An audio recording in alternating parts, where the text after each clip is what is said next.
Good evening, everybody, and welcome to Game 2 of the Clam Gaming versus Catgirl Connoiseurs. The Clam Gaming managed to take Game 1. It was a little bit of a comeback victory, down 2 racks before they began to properly siege the base of the Catgirls. Well, of the Connoiseurs of Catgirls. Radiant team ban. The sun has set as we do. Seeing some repeat bans here. The Axe, Viper, and Phoenix were all banned in the first game. The Venge was not banned in the first game, but was played by the Clam and was played to a victory, so they banned that out. A little bit of respect being shown there. Maybe a little bit of fear as well, but for the most part, we're going to say it's just a healthy amount of respect. Witch Doctor, in turn, also was a hero that was featured last game. Won a Voodoo Festoration build, and really dominated that laning stage.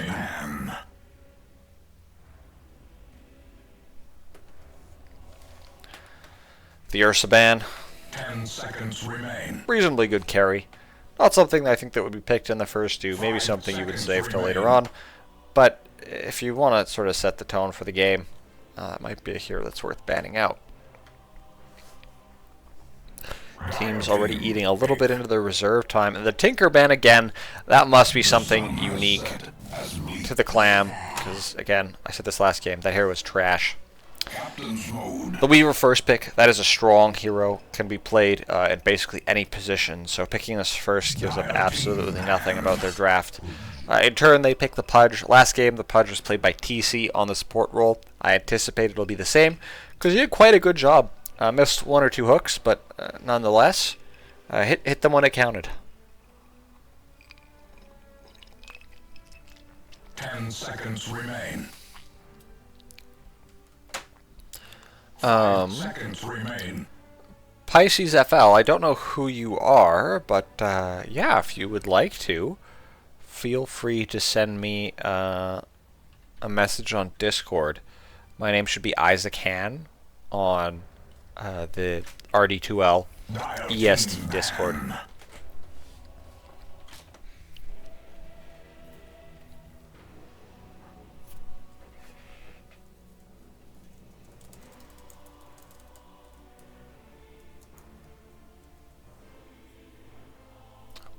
Oh, whoops, that's... I replied to you from the wrong account. Hold on.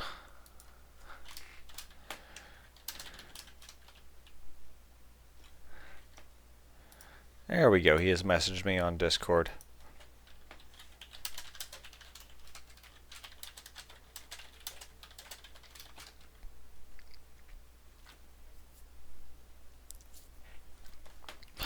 Alrighty, let's see how this works. Start a voice call.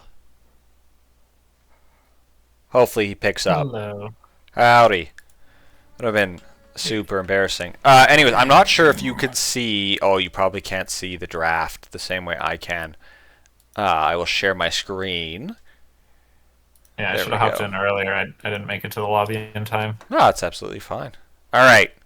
Welcome to Game 2. We got a Pudge. We got a Faceless Void. We got a whole lot of bans, taking out some heroes from the last game. And now we're in the second pick phase. So the first pick from the Dire was the Weaver, not giving away a whole lot with that additional, or sorry, with that hero. Could be played in a lot of different positions. It'd be 4 or 1, most likely, I think. Yeah, I've seen it played in some other positions, but most likely. Do you play in RD2L? Yes, I do. Oh, have you? And we had to forfeit game 2 tonight, so I wanted to participate in some other way. Well, I'm sorry to hear that. Have you played against either of these teams? We've played against the Nekopara team. They were missing Darth Pikachu that week, and also that was before they replaced their toxic player, Tommy Ruggs. So it's a very, very different team to who's playing tonight. Yeah. Probably a much healthier dynamic there, too. The Centaur featured in the first game. What do you think of Centaur's change with the horsepower? So horsepower is the one where it gives him like the movement speed based on his strength, correct? Yeah. So he doesn't need boots and stuff. I honestly think people make it out to be a little bit bigger than it is. Like, it's nice, but I think the hero's just kind of solid all around, and then the facet gave him an added bonus. I think he was already good previously. Yeah. Meanwhile, like Weaver having the innate that gives him Geminate at level 1 is like that's really strong. Having both that and Shikuchi. Very. You mentioned that Centaur is a hero that was already solid and got a little bit extra. I think Shadow Shaman falls into that category as well, with the Cluster Cluck and the Foul Play.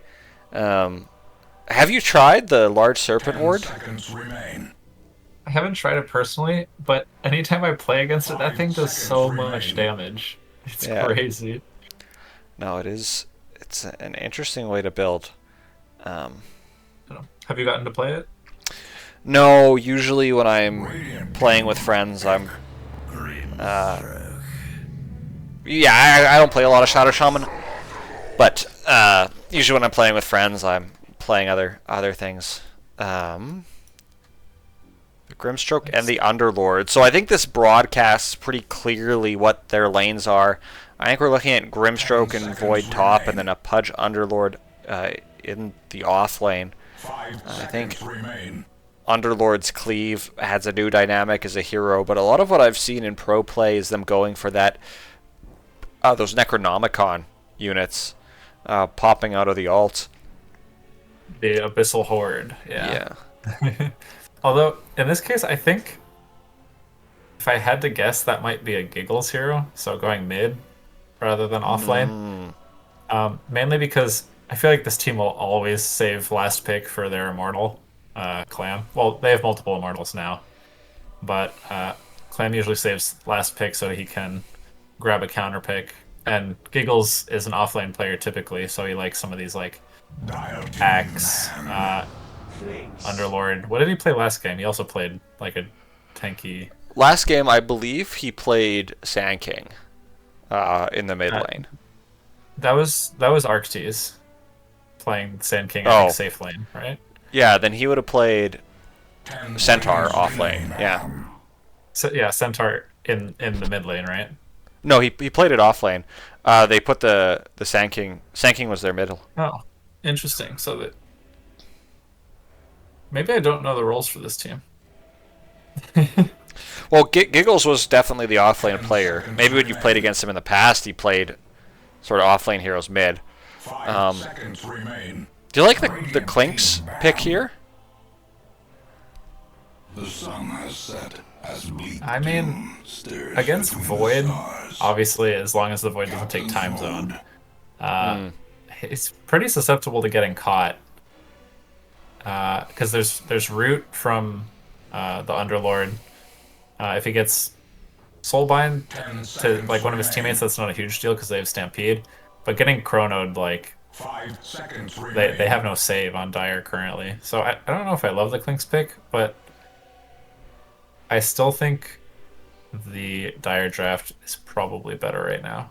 Dire team pick. And the last band to come out is the Windrunner. So you're right, the Clam does get that last pick. They're running quite low on time, and they decide to just pick the Lone Druid. That was a hero that they picked first game, put on Snakes, and sent mid. And it did quite well early on, but sort of fell off later in the game. I think the Radiant might take their time with this pick. What hero do you think they're going to pick here? 10 seconds remain. See, how much time do they have? Oh, they have a ton of time. Remain. Yeah. I mean, they would love some damage into Chrono. I know Clan likes playing Hoodwink, but they have quite a lot of catch for Hoodwink. I feel like I don't know his hero pool well enough, even though I played a whole season with him, which is sad. But Well, it's a I don't know what different he's been meta. playing recently. Yeah. Something high damage, because otherwise they have like 0 damage right now. They can't kill anything. Do you think they could go back for the Sand King? I know it's on a different hero. Potentially, but then you can't do damage into Chrono again. Like, you could, I mean, ult and then throw yourself into it, but I feel like that's not what Sand King really wants to do nowadays. True, true. What about something like a... Sorry, did you mention Leshrac as a potential option? No, I hadn't thought about Leshrac. I think he gets eaten too much by the bear, though. Like,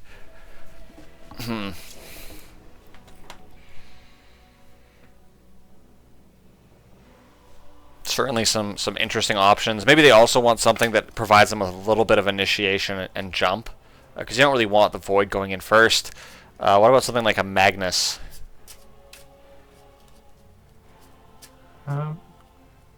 Helps the Void farm a little bit. You know, RP is Magnus, very helpful. I think is low damage too.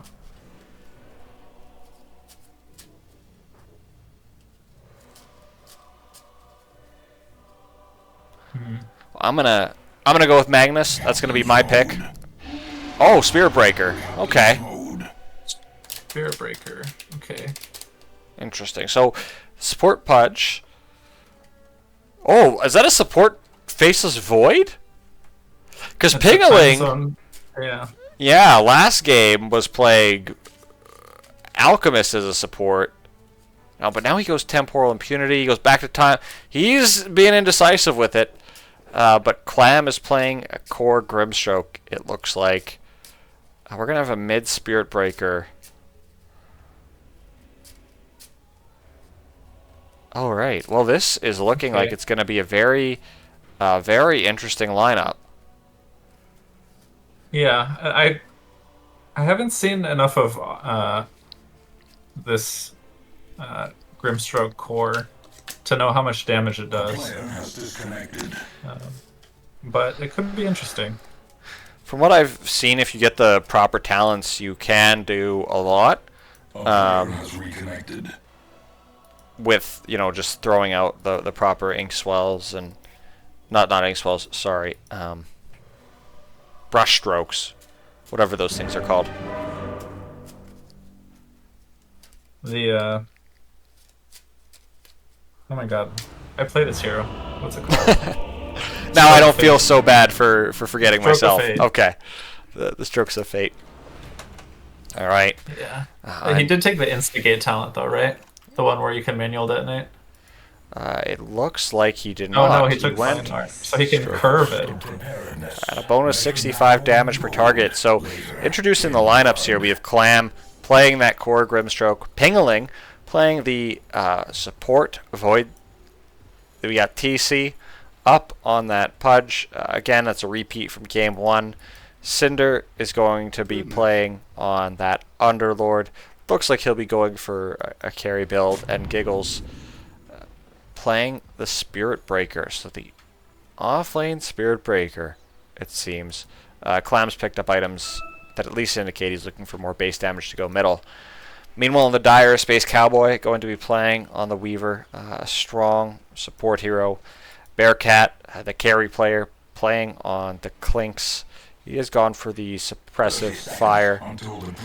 Excess. Last game she played a support Clockwork. This game it seems like she might be playing something support related again. But it started off with 3 bracers for that extra tank ability. Target repeating on the Lone Druid. And Darth Pikachu playing the Shadow Shaman. We're going to have a level 1 clash. Maybe not, actually. Pingling gets walked in. No. Radiant's going to get no runes. They're not going to get a single one. Oh, Giggles is running. There's a rush. Oh, but the hook on mid, catching Darth Pikachu. TC gets a couple right clicks in, but they mostly just walk it off. Giggles grabbing the top rune. And now there's 1 remaining that I think the Dire will just snag on their way top. So looking at the lanes, we got the Underlord and the Pudge against a Weaver and a Centaur. Who are you favoring in this bottom lane? I mean, Weaver does a lot of damage, but I feel like it's a little hard for Weaver to play into this lane if they have both Root and Atrophy Aura, like reducing all the damage. So people will only die if they get like far out of position. So like if Weaver and Shikuchi in like a bad spot just get caught, Yeah. then can get punch hooked very easily. Well, probably is never going to be buying boots this game. But otherwise, I don't think a lot's going to be happening down here. So turning to the top lane then, the Clinks and Shadow Shaman against the support Faceless Void might be doing the Slasher's Way build where you chrono your whole team and then healing salve them, and the Grimstroke. What do you think of this double squishy ranged hero lane? I mean, if I'm being honest, even when Void is a core, he has the laning presence of a wet paper airplane. So I'm not particularly worried. Like, I think a lot of it is going to come from the Grimstroke and being able to ink swell and get him to just jump on people. So I'm actually fine with this just because I think... So I wouldn't be fine drafting this. I would be fine playing this, though, because I do think that the Dire lane is squishy, but the Radiant lane can't really put on too much pressure as is. And we do miss a kill on the bottom lane. Underlord dropping first. Looks like a hoof stomp into double edge there. Oh, I should. Oh, I'm surprised they were able to Lost take his- him all the way down. Because they don't have any slows beyond that. Yeah. Also, the Spiritbreaker's going to have a terrible time mid. I know we haven't talked about it yet, but Yeah, no. like, He's, Spiritbreaker cannot fight this bear. I think he's sort of decided that that's going to be the case and is going for that early Midas. Oh no, okay. Yeah. That's kind of fine on Spiritbreaker because he runs around the map so much. Ooh, charging in there though. No roots, luckily. If he gets some levels, he can just start charging the wave and like pushing it out really fast, which will be nice, and then he like doesn't have to play the lane. It's just these early levels are going to be a little tough. Yeah. And last game, Target dominated this lane pretty hard. So we might... It seems like early on, at least, we might be threatening to see a repeat of that. So the lanes have somewhat quieted down. Looks like there's going to be a pull up here. Trying to disrupt that. Might be able to successfully disrupt that. But we will see. In terms of this core Grimstroke, you said you haven't seen a lot of it. What do you think you build on it? Threatened by fiends. I mean, it's probably gonna buy an E-Blade pretty early if I had to guess. Just amp magic damage, deal some burst damage initially, and then you really just throw out this Stroke of Fate constantly. And he went this talent because the more units you hit, the more damage it does. And so if you can curve it such that it hits even more units, it ends up hurting pretty bad. Yeah. The only thing I'm worried about going forward in this game is, well, A, what is this Void gonna do? Yeah. They have Stampede, so anytime they get time zoned, they can just press the Stampede button and just the whole team runs out. All they have to keep them in there is the under. Oh.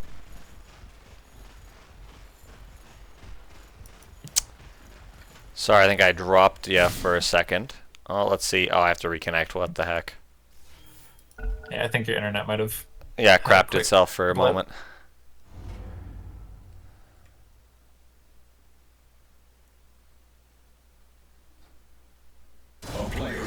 Alright, we're back. Luckily, I don't think we missed anything too much. But sorry, you were saying about what the Void does in the game with the Centaur ulti. Yeah, just they can press Stampede anytime time zone comes out, and the whole team just runs out with only Underlord Root to stop it. And as we say that, they managed to make good use of the charge on the top lane, buying some extra time with the foul play, but not enough. And pingling kills. So on the bottom lane. Meanwhile, they do get another kill onto Cinder. We said this wasn't going to be a lane where a whole lot happens, but it seems like they're intent to prove us wrong. Yeah, well, and now it's only going to get harder because it's going to start snowballing. You die once, they get more levels and items on you, and you keep dying. Full urn already on this Weaver. Yeah. Full urn, 3 bracers already up on the Centaur Warrunner. Seems to be the build. Yeah, pretty clutch rotation by Giggles, though, and I think that's kind of what's cool about their lineup is with Underlord ult plus Spearbreaker charging, they can always have like minimum 3 people at any fight. So if they can play the numbers game all over the map, they'll obviously just get picks everywhere and start to take over. The map gets a lot smaller against Spearbreaker. Yeah. The haste rune up on the bear. A scuffle top. And Yeah. Ooh, the time dilation and the stun now on to Pikachu. He does a foul play. They get to live for one more moment, baiting them to jump forward, but now they're just able to turn on to Bearcat. The Spirit Breaker is charging in. Maybe they can try and do something. The Stroke of Fate getting the kill, and they pick off Bearcat with the charge. The TP, I think, is wisely canceled. I thought that was from the Druid? No. Maybe it was from the Druid, actually, who canceled his TP. But in any event, he does manage to take down that mid tower with the absence of the Spirit Breaker. So they get some helpful kills on the top of the map. A lot of gold going their way. But the map opens up a little bit more for the Dire. Yeah, can you open up the net worth? Oh, sorry. Yeah, when I reconnected, I lost that. Yeah. Yeah, so hasn't been a whole lot of creep clicking, especially now that Underlord got kicked out of bot, Yeah. which hurts. He can farm stacks, so like they don't have the best stack making supports, but if they get some going, he can start to recover. Yeah. And with the early levels of Firestorm, he can just Firestorm the wave. But it seems to be like they want to amp up the pressure a little bit here, bringing the Shadow Shaman. Just the passive pressure. We'll see. Maybe absolutely nothing comes of this. It seems like Cinder has just decided that he's going to farm the jungle and get caught up into this lane. He has gone that cleave talent, so that'll help him farm a little bit faster. But the bottom tower is just taking some damage. Maybe they're going to look from a hook from the Pudge. He'll have that up shortly. No, he's going top. Yeah. Leaving this lane entirely. They're just going to try and slow it down as much as they can. I think that's pretty solid. Like, they can dive this Underlord, but there's always the TP risk, whereas like this Clinks can be dove so easy. Like they're going right now with Giggles again. Yeah, and that charge is coming in. Here to try The and Ink stop Swell it, will probably come out, and it does. Dyer's Doesn't have the ability to predicting stop it, it, but they just run away, fully retreating. And they're pressing the Stampede to get onto the Clam. The Hex comes out. They do lock him down, successfully killing him off. Giggles also, it seems like he'll be caught, but he charges offensively and aggressively forward. They bring up the Bear. There's now 4 people here. With the creep wave and with that bear, they are going to be able to put some pressure onto this tower. It doesn't quite have the diffusal blade yet. Maybe that's what's flying out on the courier. Oh no, that's just the Centaur's blade mail. But this tower will fall in short order. Yeah, that's pretty rough because losing top and bot now, kind of prime areas they want to play. Especially since, with how open this bot area, like, the Underlord still doesn't feel safe playing there. Yeah. So Radiant's kind of squeezed in immediately already. And Weaver, meanwhile, got to just take a lot of that space bottom and farm it up. They are getting charged now, but under their tier 1 tower, things might be a little tough here. Scouted, I think, the charge under this ward as well. Yeah.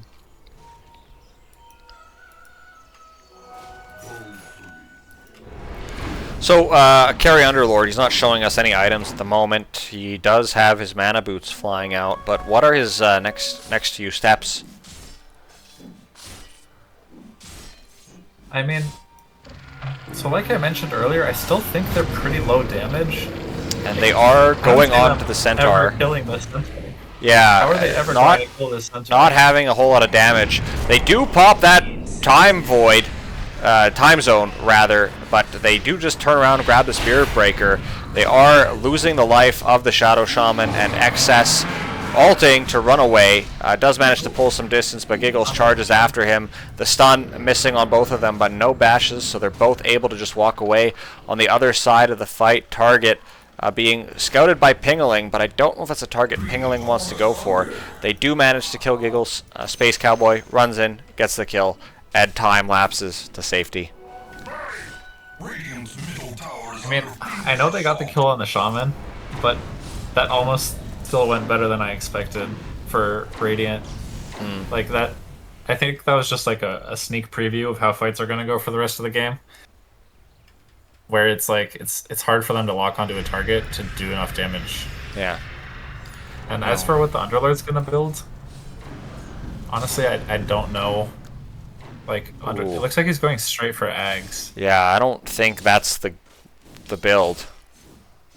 I think you're right with the low damage. Getting that, like, yeah, you're gonna have more lockdown for people, but like, will you be able to kill them during it? Probably not. Yeah, they're going hard into like locking people close to them, like ideally in the time zone as long as possible. But it's gonna be pretty execution heavy in these team fights, so Yeah. if they can align all their spells, great. If not, they are getting out-farmed pretty quick. And so they also just hit creeps slower than the entire enemy team. Yeah. Pingling is also going a Midas. The Centaur ult coming out middle, getting onto that punch, and he drops very quickly. They have just amped up the pace for this game too, with the Mass Serpent wards, with the Druid. He has a DD on that bear, so that tower is just disappearing. And we're talking about the map opening up with the tier 1s, but it's 12 minutes in and you've already lost a tier 2. Meanwhile, you're getting your first tier 1 here. Well, it gets denied. I guess you got it in a way, but and then you're just fleeing for your lives. They are getting a wrap in. Space Cowboy jumping in. I don't know if you want to be a part of this Underlord. Space Cowboy, or Clam dies almost immediately, and he's trying to go back. They say no. Meanwhile, on the backside, they do get Darth Pikachu. He maybe dies. No, that foul play coming in clutch again. That's kept him alive at least twice this game now. Really making the difference. Pingling, time walking away. The Diffusal Blade slow has ran off, but the bear is too fast. The Druid can't keep up, so luckily it's out of attack range. But Space Cowboy also coming in for the support on that Weaver. Clam TP's back in, curves the bullet to hit Space Cowboy, but that's about as far as it gets. Giggles charging, gets hexed. They have that Spirit Vessel. The time zone comes out, does absolutely nothing, and they kill both the Spirit Breaker and the Faceless Void. That's such a bad spell. I don't know. Like, it's that instead of a Chronosphere, you know? You need to draft so heavily around that skill just for it to be, like, okay. The hook into the base, though, maybe going to be able to get Excess. Does get dismembered, and now out comes that Inkswell. They are going to pop it, and they are going to be able to get that kill. So that's at least one kill going their way. Well, that's from the earlier fight, so that's going to be difficult to see the amount of gold. But now with smoke up from the Radiant, they pick up the Underlord in that smoke as well. Trying to make something happen off of that one kill, maybe snowball it into a couple more. They have to take this lone druid kill if they can get highest net worth hero in the game, showing solo on a wave mid, but picks up a shield rune. It's unfortunate. It does make things incredibly difficult.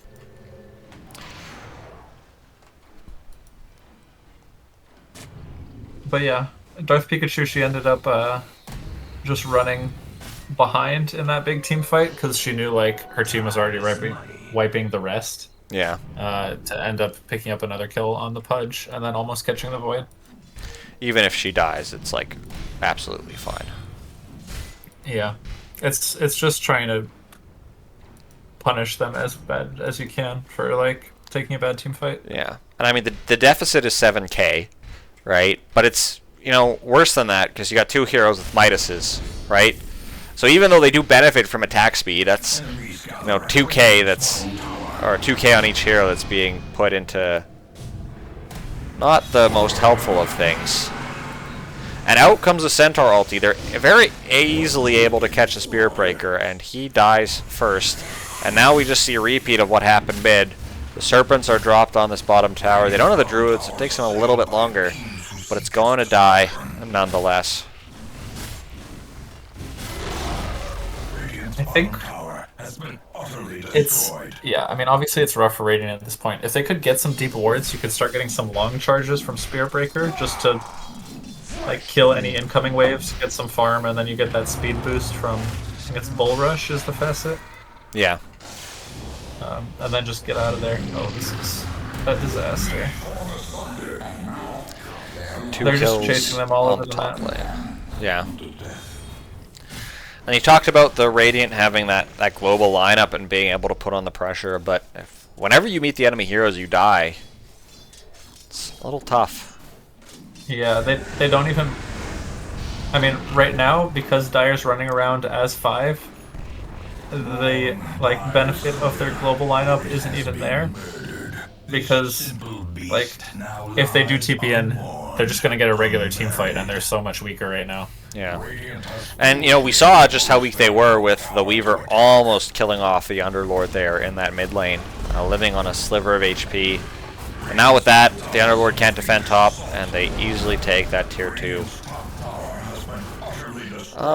Surprised to see Underlord TP out. He doesn't have a TP, he doesn't have his ult. 80 seconds where he won't be able to defend the base. I like this call for Roche too. They have the Bear plus Centaur to tank.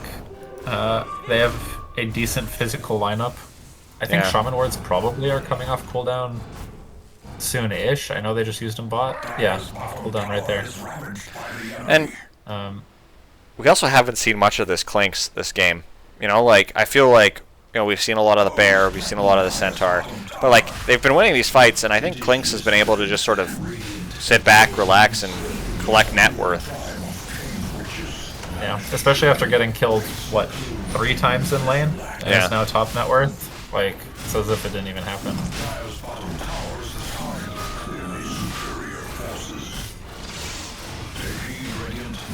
This is the Roshan Falls, and the Radiant try and spread out on the map, but they're not pushing lanes too hard, they're not farming too much. They're just trying to get what they can safely. And now I think what's to stop the Dire from just sort of barreling down that top lane, taking that Rax? I mean, currently, if they want to slow it down just to guarantee they don't get any sort of weird teamfight situation where they all get blown up, they could stall a little bit because they don't have to use the Aegis right away. They have the full 5 minutes. But I think their plan is just going to be push in top, push in bot, and then slowly grind their way in. And they especially because looking like they're moving towards... Yeah, it looks like they're moving towards the Radiant heroes that showed on this ward bot lane, but they found a better target middle, killing off Pingaling. He has buyback, but he's going to buy back in time zone, and no one's really going to care. They drop the Serpent wards middle. The Bear gets hooked in under the tier 4s, but fears its way out of there. And now the fortification has been used. I am struggling to find a way that the Radiant are going to be able to defend. That being said, they get a very quick hook onto the... Ooh, they don't manage to kill off the lone Druid, however. He lives.